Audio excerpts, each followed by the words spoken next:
ನನಗೆ ಅಂದರೆ ಇದರಲ್ಲಿ ನಾನೊಂದು ಕ್ಯಾಮಿಯೋ ಪ್ಲೇ ಮಾಡ್ತಾ ಇದ್ದೀನಿ, ಒಂದು ಇಂಪಾರ್ಟೆಂಟ್ ರೋಲ್. ಆ್ಯಂಡ್ ಇದರ ಪೋಸ್ಟರಿಂದ ಹಿಡಿದು ಇದರಲ್ಲಿರುವಂಥ ಟೈಟಲಿಂದ ಹಿಡಿದು ಎಲ್ಲದೂ ಕೂಡ ಅವ್ರ ಹೆಸರಲ್ಲಿರೋದು. ಆ್ಯಂಡ್ ನನಗೆ ಅದು ಗೊತ್ತಿತ್ತು ಕೂಡ. ಆ್ಯಂಡ್ ಈ ಸಿನಿಮಾ ಮಾಡಿದ್ಮೇಲೆ ಅಂದರೆ ನೀವು ಒಂದು ಆಗ ಪ್ರಶ್ನೆ ಕೇಳಿದ್ರೆ ಅಂದರೆ ನಾ ಬಂದಮೇಲೆ ಇರು ಸುಮರು ಸಾಯ್ತಾ ಅಂತ. ಆ್ಯಂಡ್ ನಾನು ಇವರ ಮೊದಲ ಚಾಯ್ಸ್ ಆಗಿರಲಿಲ್ಲ. ನನಗಿಂತ ದೊಡ್ಡ ನಟರು ಇವರ ಮೊದಲ ಚಾಯ್ಸ್ ಆಗಿತ್ತು. ಬಟ್ ಬೇರೆ ಬೇರೆ ಕಾರಣಗಳಿಂದ ಅವ್ರು ಆಗದೇ ಇದ್ದ ಕಾರಣಕ್ಕೆ ಕೊನೆಗೆ ನಾನು ಬಂದಿತ್ತು. ಹಾಗಾಗಿ ಆ ರೋಲ್ ಮೊದಲಿಂದ ಇತ್ತು. ಇಟ್ಸ್ ನಾಟ್ ದ್ಯಾಟ್ ಅದೊಂದು ಪಾತ್ರ, ಅದು ಬರವಣಿಗೆಯಲ್ಲೇ ಆ ಒಂದು ಪಾತ್ರ ಇದೆ. ನನಗೆ ಏನ್ ಸರ್, ನಾನಿಲ್ಲಿ ಕಾಂಪಿಟೇಷನ್ ಮಾಡಕ್ ಬಂದಿಲ್ಲ ಸರ್, ಯಾರ ಜೊತೆನೂ ಕಾಂಪಿಟೇಷನ್ ಇಲ್ಲ. ನಾವು ಸಿನಿಮಾ ಮಾಡ್ತಾ ಇದೀವಿ. ಅಂಡ್ ನಾನು ಟೆಕ್ನಿಷಿಯನ್ ಫಸ್ಟ್.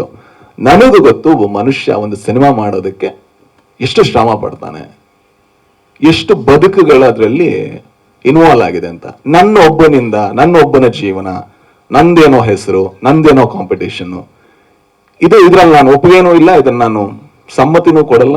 ಇದು ನನಗೆ cinema is much bigger then me sir.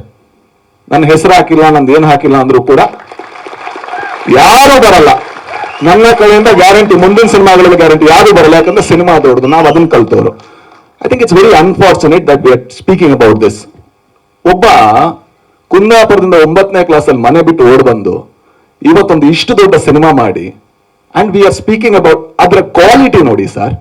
ಇಡೀ ಇಂಡಿಯಾ ನೋಡುವಂತ ಒಂದು ಸಿನಿಮಾ ಮಾಡಿ ನಾವು ಮಾತಾಡ್ತಾ ಇರುವಂತ ಇಶ್ಯೂ ಇದಾಗಿದೆ ಅನ್ನೋದಿದೆಯಲ್ವಾ. It's so sad. ಅವ್ರ ಹತ್ರ ಅವ್ರೇನಾದ್ರು ಸಿಟ್ಟಿಲ್ಲ ಅಂದ್ರೆ ನಾನು ಒಂದ್ಸಲ ಕೂತ್ಕೊಂಡು ಅವ್ರ ಜೊತೆ ಮಾತಾಡಬೇಕು. ಅಂದ್ರೆ ಮನುಷ್ಯರ ತರ ಮಾತಾಡಿದ್ರೆ ಮಾತ್ರ. ಮನುಷ್ಯತ್ವ ಇಂಪಾರ್ಟೆಂಟ್. ಹಾಗೆ ಮಾತಾಡಿದ್ರೆ ನಾವು ಮಾತಾಡ್ಬೋದೇ ಏನೋ. ಯಾಕಂದ್ರೆ this is so sad sir. ಏನ್ ಸರ್ ಕಾಂಪಿಟೇಷನ್? ಯಾವ ಕಾಂಪಿಟೇಷನ್? ನಂದೊಬ್ಬಂದ ಸಿನಿಮಾ ಸರ್, ಆ ಹುಡುಗಿ ಮಾಡಿಲ್ವಾ? ಮಿತ್ರ ಸರ್ ಮಾಡಿಲ್ವಾ?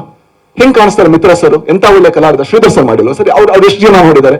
ಏನ್ ಸರ್ ಅವ್ರಿಗೆಂತ ದೊಡ್ಡ ಕಲಾವಿದನ ಸರ್ ನಾನು? ಅವ್ರ ಹೆಸರಿದೆಯಾ ಸರ್ ಪೋಸ್ಟರ್ ಅಲ್ಲಿ? This is so unfortunate sir. This is ತುಂಬಾ ಜನ ಕೇಳ್ತೀವಲ್ವಾ, ಯಾಕೆ ನಮ್ಮ ಇಂಡಸ್ಟ್ರಿ ಉದ್ಧಾರ ಆಗಲ್ಲ ಅಂತ. ಒಂದು ಕಾರಣ ಇದು ಕೂಡ. ಯಾಕಂದ್ರೆ ನಾವು ಕೊಲಾಬರೇಷನ್ ಅಲ್ಲಿ ಇಲ್ಲ ಸರ್. ನನಗೆ ಈ ಸಿನಿಮಾದಲ್ಲಿ ಪ್ರಜ್ವಲ್ ದೇವರಾಜ್ಗೆ ದೊಡ್ಡ ಹೆಸರು ಬಂದ್ರೆ ನಾನು ಬಹಳ ಖುಷಿ ಸರ್. ಕನ್ನಡಕ್ಕೆ ಇನ್ನೊಬ್ಬ ನಟ ಮತ್ತೊಬ್ಬ ಇನ್ನೂ ದೊಡ್ಡ ಸ್ಟಾರ್ ಆಗಿ ಬೆಳೆದ. ಮಿತ್ರ ಸರಿಗೆ ಏನಾದ್ರೂ ಹೆಸರು ಬಂದ್ರೆ I am so proud, I am so happy. ಯಾಕಂದ್ರೆ ಆ ಕಲಾವಿದ ಡಿಸರ್ವ್ ಮಾಡ್ತಾನೆ. ಅವ್ರಂತ್ರ ಕಿತ್ಕೊಂಡು ನಾನು ಏನ್ ಸರ್ಗೆ ಸರ್. ನನಗೆ ಈ ಸಿನಿಮಾದಲ್ಲಾಗ್ಲಿ ಮುಂದೇನು ಹಿಂದೇನೂ ಮಾಡಿದ್ದೀನಿ. ನಾನು ಖಳನಾಯಕನಾಗೂ ಮಾಡಿದ್ದೀನಿ.